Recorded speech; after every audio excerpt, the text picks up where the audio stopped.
Babilônia, 600 anos antes de Cristo. Um rei tirano governava com crueldade até que, um dia, ele se deparou com Jesus. Muitas pessoas nem sabem que Jesus aparece no Antigo Testamento. Esse evento ocorre no livro de Daniel. O episódio acontece na Babilônia, uma região governada por Nabucodonosor, um tirano orgulhoso e cruel que sentia grande prazer em torturar suas vítimas. Ele governava o mundo antigo como um fora da lei, um ditador absoluto. Depois de subjugar a Síria, voltou sua atenção para o Egito, seu principal adversário na época. Como Judá estava no caminho, precisaria ser eliminada para que ele pudesse realizar sua ambição de dominar um grande império. Nabucodonosor ordenou que vários jovens judeus fossem treinados para servi-lo como homens de conhecimento e sabedoria. Entre os capturados estavam Daniel, Hananias, Misael e Azarias, que passaram a ser conhecidos pelos nomes de Beltesazar, Sadraque, Mesaque e Abednego. O rei Nabucodonosor ordenou a construção de uma colossal estátua de ouro. A estátua de ouro encomendada por Nabucodonosor deveria ser magnífica. Ela tinha 27 metros de altura. É possível que o rei tenha planejado isso para consolidar seu poder, reunindo todos os níveis de sua corte em uma grande cerimônia. Esses governantes deveriam comparecer à dedicação da estátua, erguida pelo rei Nabucodonosor, e se prostrar para adorá-la. Quem desobedecesse a essa ordem corria o risco de ser lançado em uma fornalha ardente e queimado até a morte. Todos obedeceram às ordens de Nabucodonosor, pois ele estava determinado a se estabelecer não apenas como líder político incontestável da Babilônia, mas também como a suprema autoridade religiosa da cidade. No entanto, 3 homens não se prostraram, mesmo quando todos os outros o fizeram. Muitos não conseguem imaginar como deve ter sido difícil suportar a pressão social. Certos caldeus viram os jovens hebreus em pé entre todos os que se haviam prostrado. Correram para contar a Nabucodonosor. O ciúme transbordava de suas acusações contra os 3 judeus, que haviam alcançado posições de poder mesmo sendo cativos. Como sua fé os proibia de adorar qualquer deus, além do verdadeiro Deus de Israel, os funcionários de menor escalão denunciaram Sadraque, Mesaque e Abednego, sem perder a oportunidade. Quando Nabucodonosor soube da situação, ficou furioso. É surpreendente que ele tenha dado aos acusados uma chance de se defenderem. Isso pode indicar que ele os respeitava, mas não se engane. O rei aceitaria apenas uma resposta: total submissão. Eles tinham 2 opções: adorar o enorme ídolo dourado ou perecer no fogo. Apesar de ter louvado o Deus hebreu anteriormente, Nabucodonosor desafiou: quem é o Deus que pode livrá-los do meu poder? Sua pergunta, como antes, acabaria sendo respondida. Daniel 3:13-14. Ao ouvir isso, Nabucodonosor ficou furioso e ordenou que trouxessem Sadraque, Mesaque e Abednego. Eles foram levados à presença do rei e ele lhes disse: é verdade, Sadraque, Mesaque e Abednego, que vocês não servem aos meus deuses, nem adoram a estátua de ouro que erigi?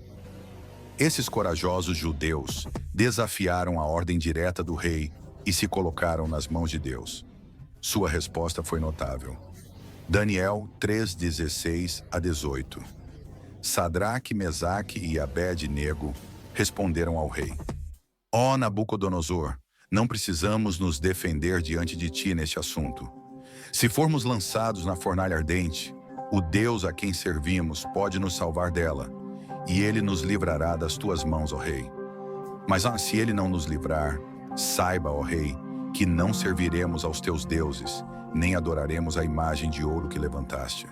Em outras palavras, eles preferiam morrer a desobedecer a Deus. Mesmo que Deus decidisse deixá-los queimar, eles ainda serviriam ao Deus vivo, em vez do ídolo morto do rei. Eles estavam preparados para esse momento há muito tempo.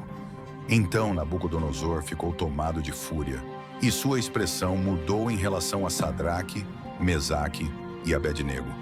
Ele ordenou que a fornalha fosse aquecida 7 vezes mais que o normal. mandou que alguns dos soldados mais fortes de seu exército amarrassem Sadraque, Mesaque e Abednego e os lançassem na fornalha ardente. Assim, os 3 homens caíram amarrados dentro do fogo.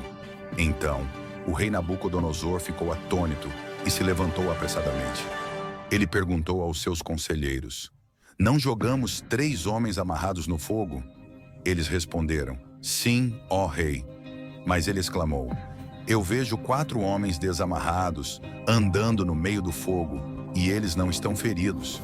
E a aparência do quarto é semelhante a um filho dos deuses."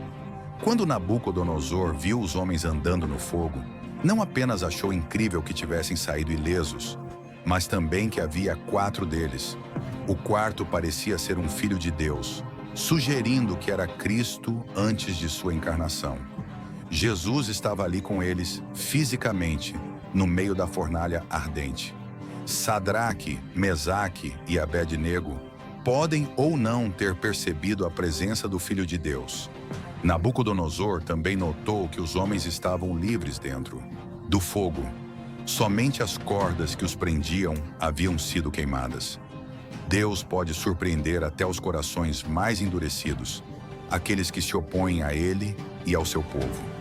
Nabucodonosor se aproximou da entrada da fornalha e gritou: "Sadraque, Mesaque e Abednego, servos do Deus Altíssimo, saiam e venham aqui." Então eles saíram do fogo. Todos os oficiais viram que o fogo não tinha tido poder sobre seus corpos. Seus cabelos não estavam chamuscados, suas roupas não estavam danificadas e nem sequer cheiravam a fumaça. O rei reconheceu que havia presenciado um milagre divino. Então declarou: Daniel 3:28-30. "Bendito seja o Deus de Sadraque, Mesaque e Abednego, que enviou o seu anjo e livrou os seus servos que confiaram nele. Eles desobedeceram a ordem do rei e preferiram entregar seus corpos a servir e adorar qualquer outro Deus. Portanto, decreto que qualquer povo, nação ou língua que disser algo contra o Deus de Sadraque, Mesaque e Abednego seja despedaçado e suas casas sejam transformadas em ruínas, pois não há outro Deus que possa salvar dessa maneira." Cristo no Antigo Testamento. Jesus aparece algumas vezes no Antigo Testamento, mas não com esse nome nem da mesma forma que no Novo Testamento. No entanto, sua presença é enfatizada ao longo das Escrituras. Jesus confirmou que o Antigo Testamento falava sobre ele. João 5:46. "Se vocês crescerem em Moisés, creriam em mim, pois ele escreveu a meu respeito." Há mais de 300 profecias no Antigo Testamento que apontam para Jesus e foram cumpridas em sua vida terrena. A história de Sadraque, Mesaque e Abednego é uma inspiração para todos nós. Ensina que devemos ser fiéis a Deus, mesmo diante da perseguição. Assim como esses jovens confiaram em Deus, também devemos confiar que Ele está conosco em nossas provações. Quando enfrentamos desafios, podemos ter certeza de que Ele nos sustenta. O fogo da perseguição pode surgir, mas Ele nos acompanhará e, um dia, nos libertará para sempre.